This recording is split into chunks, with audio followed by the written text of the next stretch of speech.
Connie Anderson is a writer, editor, and resource for authors, helping them find the right person to design their cover, format their book, or create an ebook. In 2012, she edited nearly 20 books of various genres. After editing hundreds of books over the years, in the spring of 2013, Connie produced her own book, In My Next Life, I Want to Be a Dog. In the fall of 2013, she produced the book that she's going to tell us a little bit more about today, called When Polio Came Home. So please join me in welcoming Connie Anderson.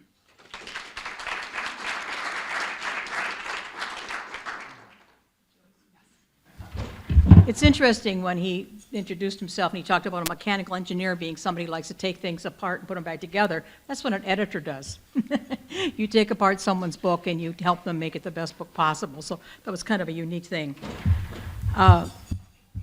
For many years, I have wanted to tell the story of polio, not from the standpoint of Sister Kenny, not from the standpoint of polio itself, but the people who had it. And this happened because my cousin Ronnie had polio starting when he was 5. But like a lot of people, he went from having polio to not having any visible signs. So all growing up years, I didn't think of Ronnie as having polio. We knew it. We lived about 4 miles apart in the country. But for like many people, about 15, 20 years ago, post-polio syndrome hit, and his life became very unpleasant. The areas in their bodies that were hit by polio when they were children that they thought they'd overcome and they would never see again came back with vengeance. And that's why so many are in wheelchairs and motorized carts, because they can't trust their legs.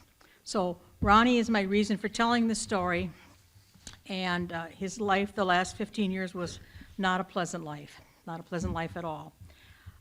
So I started out, how am I going to find these people? And you tell one person, and they tell another person, and by the time I finished the book and had it in my hands, I had 12 more stories I could have included. I even have a Rotarian in here from Indiana. He's a friend of Tammy Laurent, who is in the Rotary in Shakopee, and she told me about him. So he was living in Pennsylvania when he had it. So this is kind of the essence of it. This is one of the stories by Nancy Goss, who was my contact to reaching a lot of people. It's called Mother and Daughter Affected on the Daughter's Birthday, and this kind of lays it out.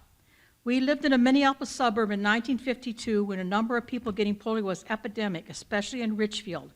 People would actually roll up their car windows when they drove through our fair town because no one knew how the virus was spread. People lived in fear of the unknown, mostly for their children.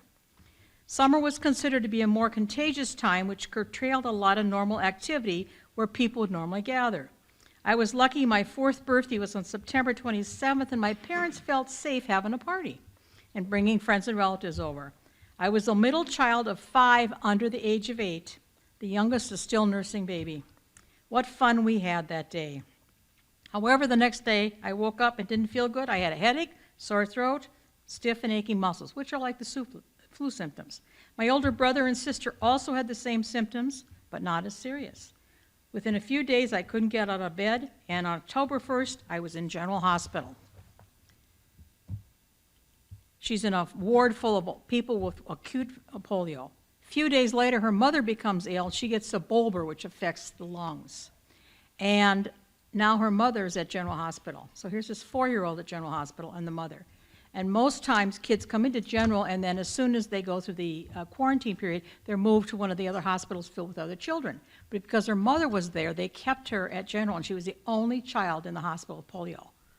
So she was lonesome all the time. But whenever her father came to visit her mother, the doctors insisted that she walk down the hall to visit her mother, which sounds like wonderful, except her mother was in an iron lung. If you see pictures of the iron lung, all you see is the person's head looking up the sky, and there's a mirror where they can look down and see who's around them. So not only is this little girl looking at her mother at this weird angle, her mother's a little hallucinatory, and there's this awful sound this machine makes. She could tell you today what that felt like as a 4-year-old, how strong that. So when I talk to people about these things, I say, for example, when you think of when you were young and you think of a smell that has to do with your grandma or your grandmother, what kind of smell do you think of? Coffee? Caramel rolls for me. Okay, so What kind of sounds do you think of? Grandpa's car, maybe, the squeaky door. There's all kinds of things. It's a great way to start storytelling. So I asked each of these people, what smells do you remember? What sounds do you remember? To a person, the smells they remember were the wet wool hot packs that Sister Kenny was famous for. So can you think of what wet wool smells like? Think of a wet dog. Yes. And Cousin Ronnie tells me that on top of that, they put oilcloth to keep the moisture in. So I think of wet oilcloth smell on top of wet wool. These kids could remember this smell like it was yesterday because it was, they also remember the smell of casts, of plaster being made, because there's always somebody having surgery, somebody having casts. The sounds they remember, of course, is that squish, squish sound of the iron lung, but they also remember, because they mixed, the wards were mixed up, you know, there could be somebody in a bed, somebody in an iron lung, and somebody in what's called a rocking bed. And a rocking bed was just a bed, and it was the transitional thing that people who were in an iron lung would move to. And this bed kept going like this, like this, like this, so that everything moved back and forth in the body. So that one way the lungs could let go of the air and the other way the lungs could take the air in. So these kids had these sounds. They were so strong. The other thing they remember is the fact that they got good care, but there was no affection. There was no nurturing, none at all. And part of it, I think, was because nobody knew how it passed, so I think there was not any hugging or any, plus the fact that they saw their parents. Parents can only visit for 2 hours on Saturday or 2 hours on Sunday. Children, their siblings could not come, so the siblings would come and stand down there on the sidewalk, and the kids would get to the window and they could wave to the brothers and sisters. Kathy Hammers, who lives on 90th and Penn, got sick at 13 months old. Farm family, about an hour and a half from here. She went in the hospital at 13 months, Gillette, and she got out when she was 5 years old. And she saw her parents for 2 hours every other weekend. Now, unless somebody else came to visit her, she only saw the kids and the nurses that she had. And so when they finally could take her home when she was 5, she didn't know this home. She didn't know these, she knew her parents, but it was like starting over again. So. And Kathy never walked again without help. And she today uses an electric wheelchair. And in these past years, she was a marathon wheelchair runner. She won all kinds of things. I mean, she just has this incredible spirit. One of the things people ask me is, you know, what surprised you about these people? Not surprised me, but it was good to hear that the most important thing they wanted to do was be normal. They wanted to be not like, oh, that kid with the polio. Because there were times that they say, well, you're a polio family. That you were ostracized as a family in the community because people were so fearful. I never heard it from the girls, but the boys were often bullied. People would say, who do you think you are? You're a cripple. You can't play ball with us. And all the kid wanted to do is like stand someplace and throw a ball, but they were sent home. So it's some very powerful kinds of things that they experienced. So I'm no expert on Sister Kenny, I'm no expert on polio, but I became an expert on these people's lives.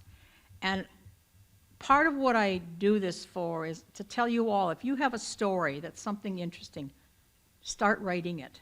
Tell about your experience, even if it's just for yourself and your children and your grandchildren, because we think, you know, it wasn't important, but each one of us has some little aspect of our life. And when I get through writing about other people's lives, I might write about mine. Because I did go to country school, which is an interesting experience. I was the smartest and the dumbest in my class.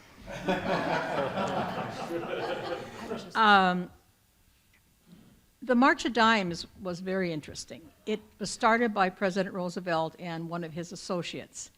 And it sort of set the pace on how fundraising is done. They did the Mother's Door-to-Door March. When they funded a lot of the research at that time, because the country was so hysterical about the numbers, a lot of stuff just was done without any real testing, and they broke a lot of rules, and that's sort of like the last time a drug came to market with all those rules, they just pushed them out of the way. So some of the things that are kind of interesting, that all the people I talked to were children of the greatest generation. And so think about these people that in a short period of time of about 30-some years, the parents of these kids had suffered through World War I, 1914 to 1918, the Spanish flu, 1918 to 1920. It affected 28% of American population and a third of the world's population. That's a lot of people having Spanish flu. Then the Great Depression, 29 to the early 40s. Then the Dust Bowl. Then polio. The first major amount of cases were in 1933, 5,000 cases.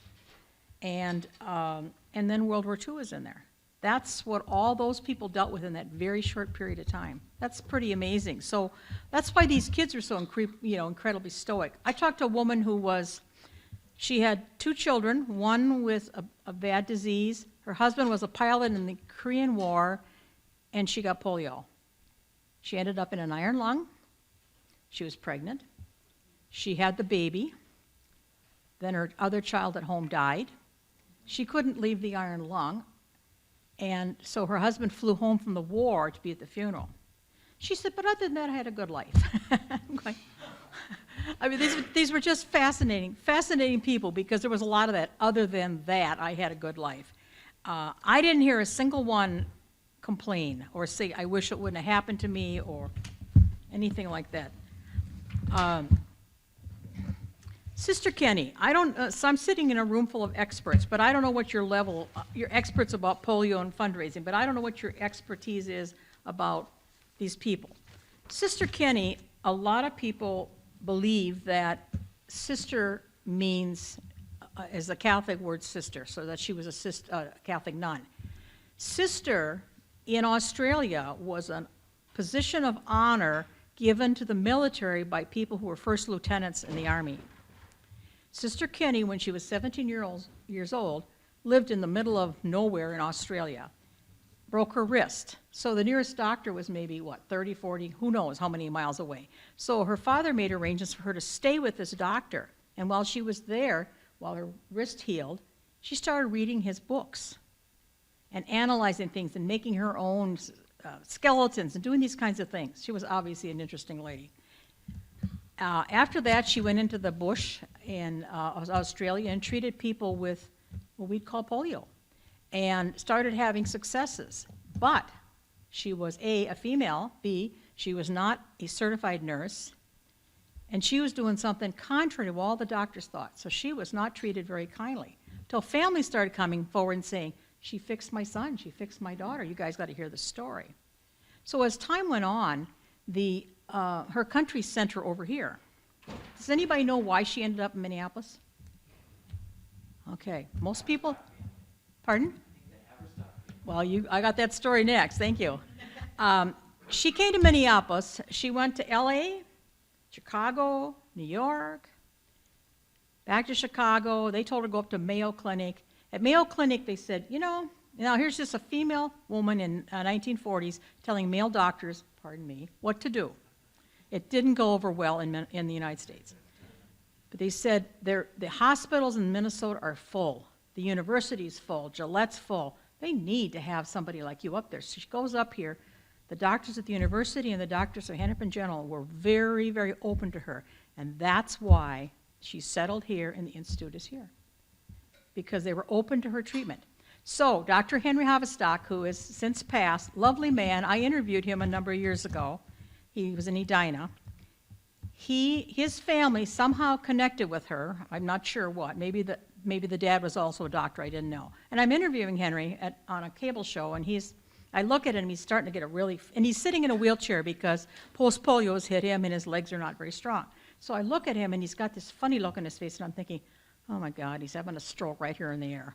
And so I looked at the camera, and I talked a little bit. Then I looked back, and he's composed himself. And so after the show, I said, are you okay, doctor? And he said, to this day, 60 years after the fact, he said, I cannot talk about her without getting all choked up. His family brought her to the home, and Sister Kenny said to them, do you trust me? Do you trust my methods? Yes. Then clean off the dining room table, which was used a lot, and bring him down. So they bring him down. He's got all these braces on his legs and stuff. And she starts right there massaging him, put heat on the table in the house, and does these treatments. And he believes that her treatments prevented him from being worse than he was. And he wasn't, for all those years between that and post-polio, he was not affected by it. So he honors her very, very much. I forgot to tell you, Sister Kenny, in addition, she was involved in World War I.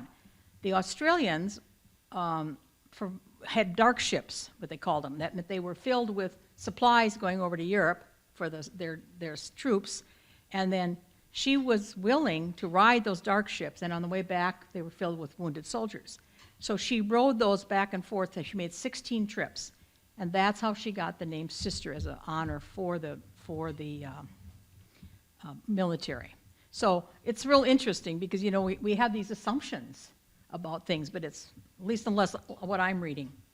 So Rosalind Russell, the actress, had a nephew who had polio, and so she became very interested in supporting Sister Kenny. So she came here and worked with a film company in South Minneapolis called Reed Ray, and they made all her educational films that were sent all over the country because only X number of doctors and nurses could come here.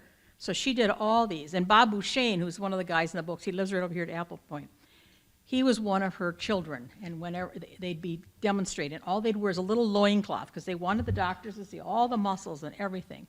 So he too, when he talks about her to this day, he gets just as emotional. It's like it's yesterday. But she was able to figure out that the spasms. So when I did this talk last time, in the room I had a lady who was a nurse, but more important, I had a lady whose grandmother worked at Sister Kenny. And she said when Grandma came home at the end of the shift, she would take her clothes off outside and then come into the house because they didn't know for a long time how it passed. Polio, as I understand it, passed by fecal matter through the mouth. So it can easily, anything you touch, it can easily pass that way. So that's why people were afraid of drinking out of water hoses, going to where there's a lot of people, stuff like that. So, obviously the same thing is happening in the other countries. The lack of cleanliness. I have one of my favorite stories. Back in those days, as I said, children could not come in the hospital to visit. So I met this woman whose son had polio when he was older, and she tells stories about what it's like to advocate for your child when they're being treated so poorly by the medical community and by the school. So she told these two bizarre stories. The high school he went to, and it was his legs, so he had this incredible upper body support. He could climb a rope like nobody. But in gym class, they were required to climb it two ways. One was just using their hands, and the other they had to use the legs. Because his legs were braced, he couldn't use them, so they gave him a 0. So we're thinking, come on. So the other one was, his high school was 6 stories high. His first class was on the main floor. His second class was on the top floor. And he had to walk with these braces. He was marked tardy every single day. And she could not get that changed. So it's like, we can't even comprehend that. But that was the frustration this mother had. And she still, to this day, when she talks about him, she's so emotional she can't continue the thing.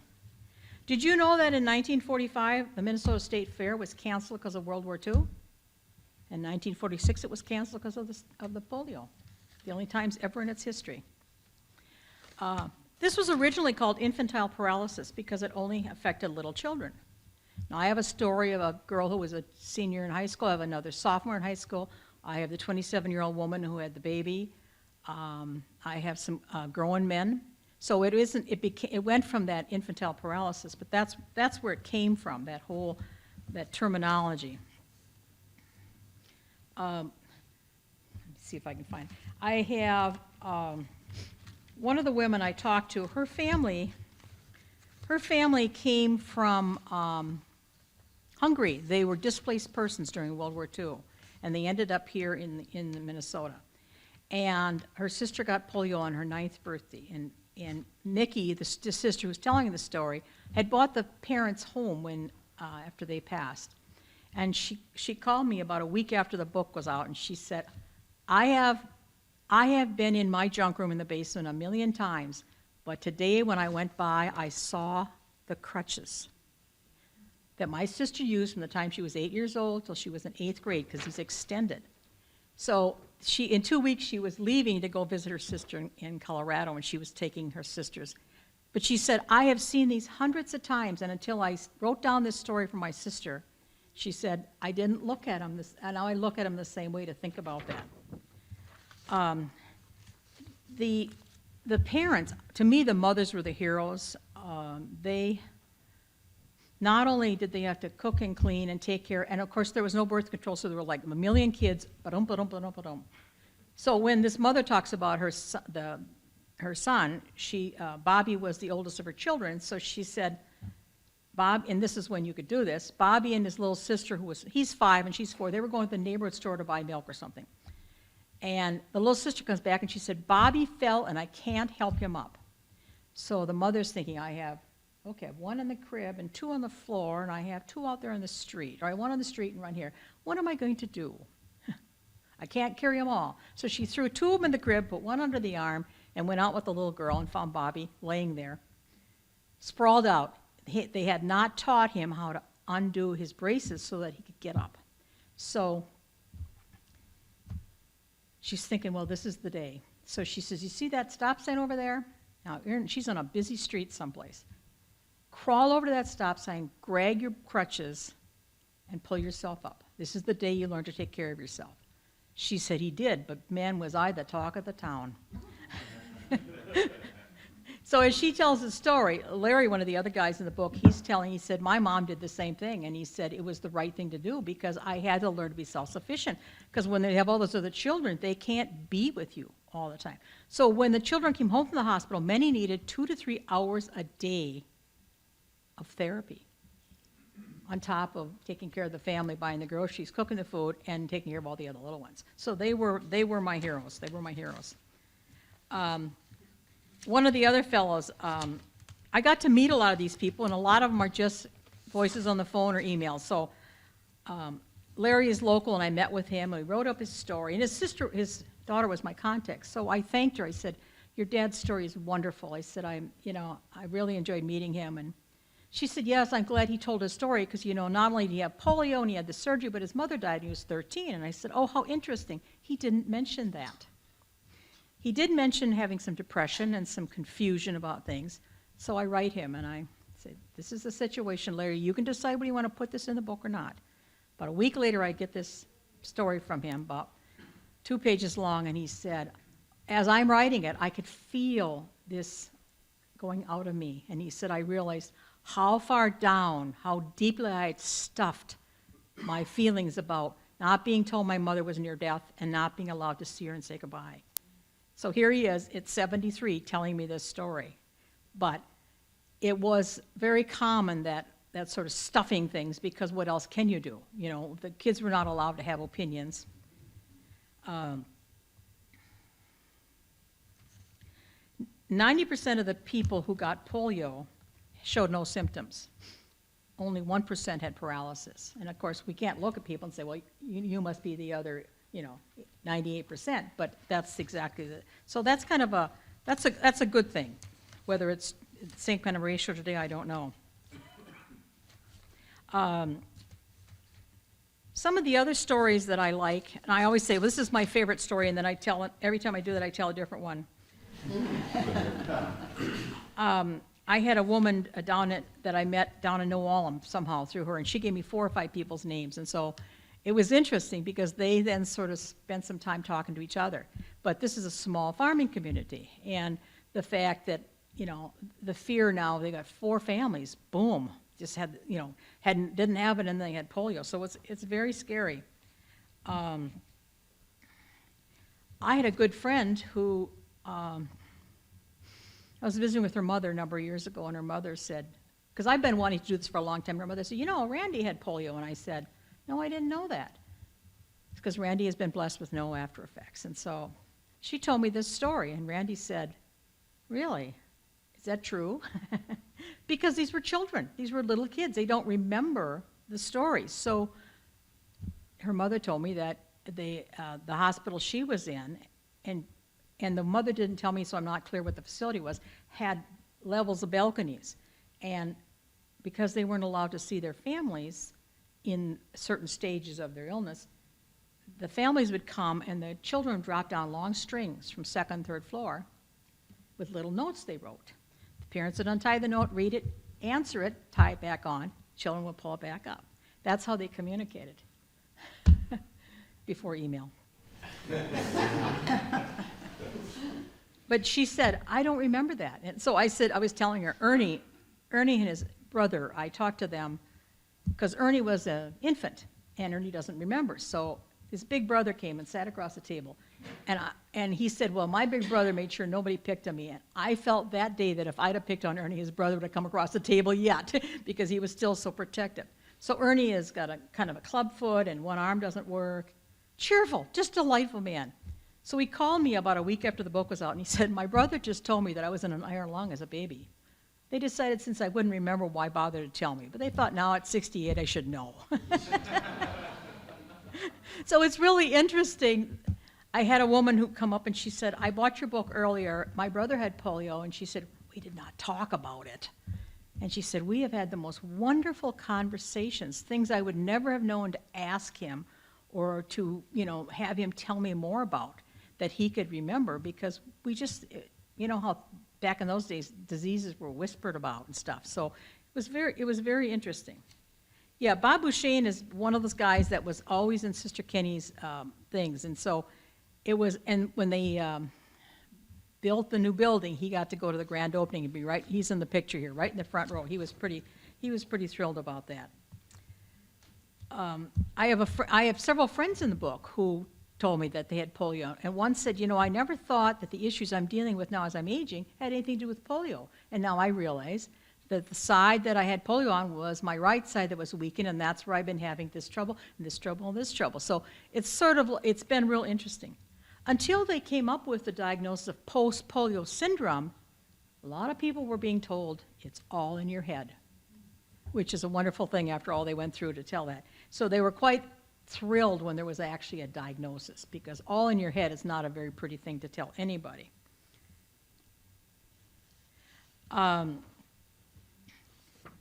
The fundraising aspects of polio and the state-run hospitals were a miracle. You think of Kathy being in the hospital 4 years, not a penny. Gillette Hospital was a state-run hospital, and all the care was paid for there. The Shriners paid for care of these people in the Shriners Hospital. And so some people would make some vague reference to insurance, but these are kids talking about adult things and when they were kids.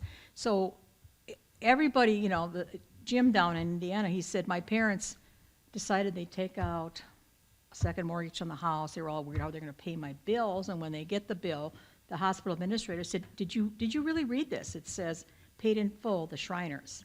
And he said that was a pretty cool thing, So 2011, the Shriners have finally started, if you have insurance, they go to the insurance first. It isn't totally free like it was. Let's see. The epidemic aspect of polio was that in 1952, there were 59,000 cases in the U.S. and Alaska, Hawaii, and Puerto Rico. In 1933, there were 5,000 cases. Now, that's not many unless it's one of your loved ones with anything. But that's the kind of numbers, 59,000 cases. This was a very expensive thing. So, I have only 41 more people to talk about. Yes?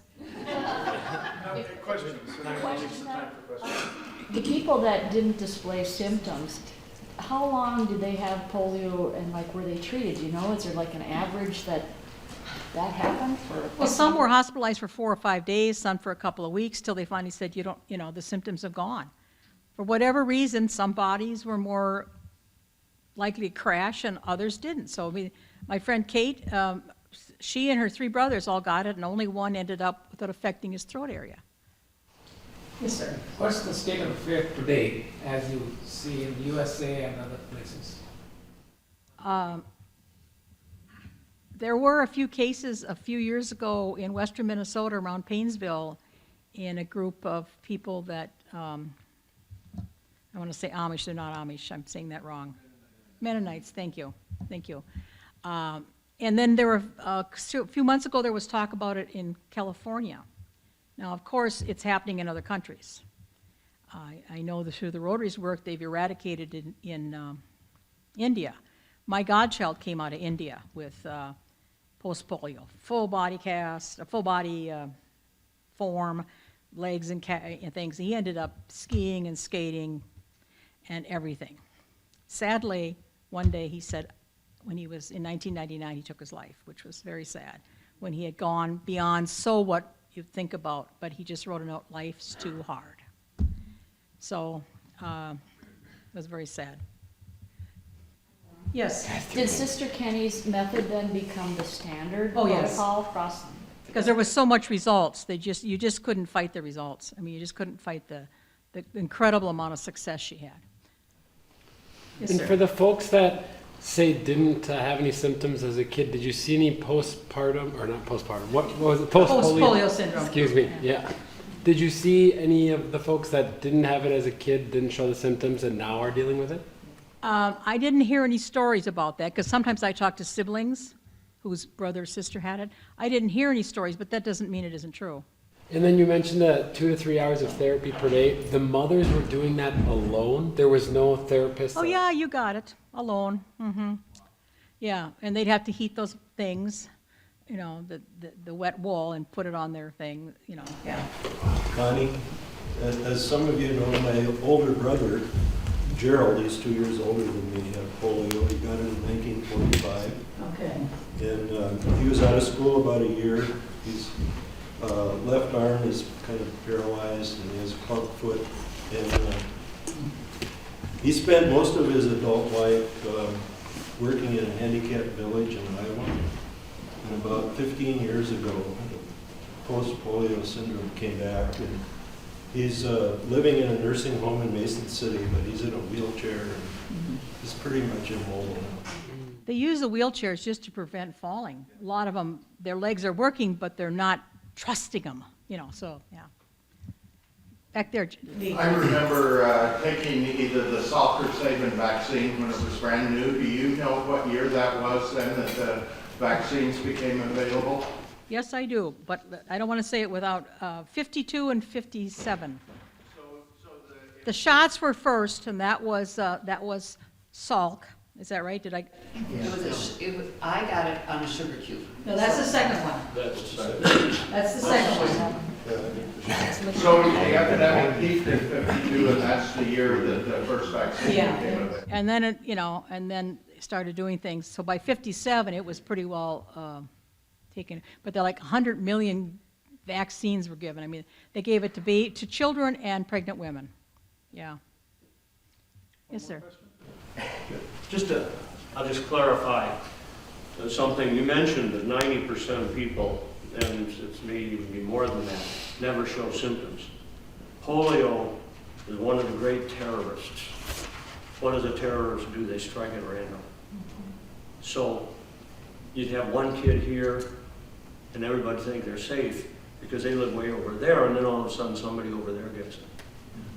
The reason is that it can be isolated from sewage, and it is not only the spread can be fecal oral, but it's also respiratory. And that was From the spit? same droplet spread. Okay. It spread like flu, not quite as efficiently as flu, but so few people were infected that they saw all of this stuff. And that's scary. Yeah. It must have been terrifying for mothers and fathers those days. It's been terrifying. Just quickly, there is a movie I happened to see, black and white, obviously, on Sister Kenny. And I think if you Google Sister Kenny, you find that movie. But Stars Rosalind Russell. Okay. The movie stars Rosalind Russell, and Yeah, it really tells Sister Kenny's story very well. It's a very old black Yeah, and all the white. doctors were so against her, it's just, They wouldn't allow her to use the word spasms, muscle spasms. She had to use some other word until she left that area. Yeah, it's very interesting. Can you stick around for a while? Sure. I have some, these are pictures of the people in the books that whoever gave me pictures and stories. The picture of Sister Kenny there. She was a very formidable woman. My cousin said when she'd enter the room, you could feel it. She was a big woman, she was tall, and she was forceful. She said to Bob Boucher one day, "This is not a play yard. Don't jump in your crib." Cousin Ronnie talks about the other woman that came in, whose job it was to cut the little kid's fingernails. And he said she was mean. And she'd put them on her like this under your arm. And she said she would scrape them so much we'd be bleeding. So when she'd come onto the floor, the little kids would go, "She's here, she's here, she's here." They lived in terror of that woman. So anyway, yes, thank you. Thank you.